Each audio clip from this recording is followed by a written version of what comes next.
অর্কদের বাড়ি থেকে অনুশ্রীকে বিয়ে করার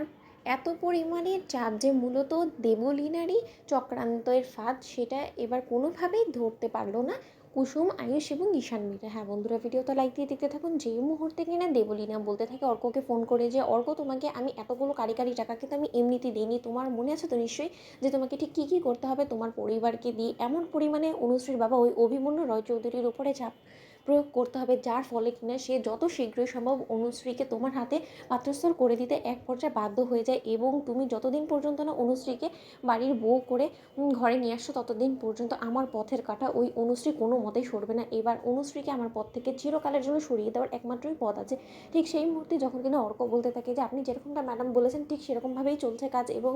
আমাদের আজ বাদে কালই হলো গিয়ে আশীর্বাদ, এবং তার পরবর্তীতে আমি আমার বাবা মাকে স্পষ্ট করে বলে দিয়েছি যে তারা যাদের কোনো রকম কোনো দেরি না করে, কারণ আমরা যে কারণে আপনার থেকে কারি কারি টাকা নিয়েছি সেই কাজটা তো অবশ্যই আপনাকে হাসিল করে দিতে হবে, তাই না? এবং পরবর্তীতে আমি অনুশ্রীকে পাচার করে দেবো, কারণ অনুশ্রীর মতন মেয়ে গাইয়ে একটা ভূতকে আমি কোনো মতে বিয়ে করতে পারবো না। আমি এত পড়াশোনা করে আমি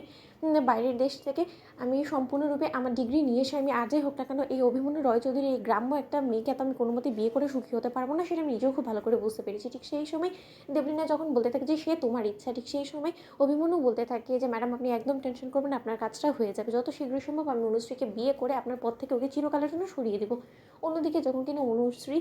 এবং অর্কের আশীর্বাদের দিন, যখন কিনা অর্কের সঙ্গে অনুশ্রীর আশীর্বাদ সম্পন্ন হওয়া মাত্রই যখন কিনা অনুশ্রী এর সঙ্গে অর্ক একান্তই কিছুটা কথা বলার সুযোগে যখন কিনা অনুশ্রীর সঙ্গে অসভ্যতাম করার চেষ্টা করে, ঠিক সেই মুহূর্তে হঠাৎ করে যখন কিনা অর্কের জন্য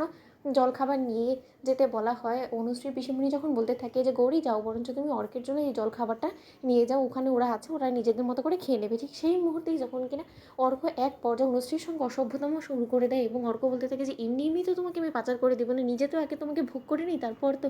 কারণ যেহেতু এতগুলো টাকা নিয়েই ফেলেছি এবং আজ বাদে কাল যখন অনুশ্রীর মধ্যে বিয়ে হতে চলেছে, অলরেডি আশীর্বাদও হয়ে গিয়েছে, তাহলে তোমার এত আপত্তি কিসের বলো তো? আর যাই হোক না কেন আমরা তো প্রেম করারও সুযোগ পাইনি। ঠিক সেই মুহূর্তে যখন কিনা অনুশ্রী বলতে থাকে যে অর্কবাবু আপনি আমার বাবার পছন্দ, কিন্তু তাই বলে আপনি কিন্তু আপনার লিমিট ক্রস করে ফেলছেন, আপনি ভুলে যাবেন না যে এখনও পর্যন্ত কিন্তু আমাদের বিয়েটা হয়নি, তাই আপনি আমার গায়ে হাত দেওয়ার সাহস কোথা থেকে পান বলুন তো?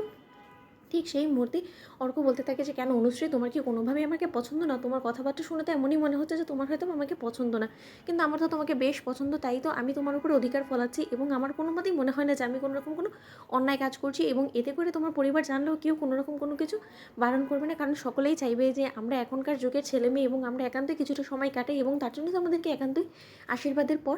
দেয়া হয়েছে সময়, তাই না? ঠিক সেই সময় সেখানে অনুশ্রীর সঙ্গে অসভ্যতম করা অবস্থায় কুসুম অর্ককে ধরে ফেলে হাতে না হাতে। তো বন্ধুরা লাইক কমেন্ট শেয়ার করে সাবস্ক্রাইব করতে ভুলো না।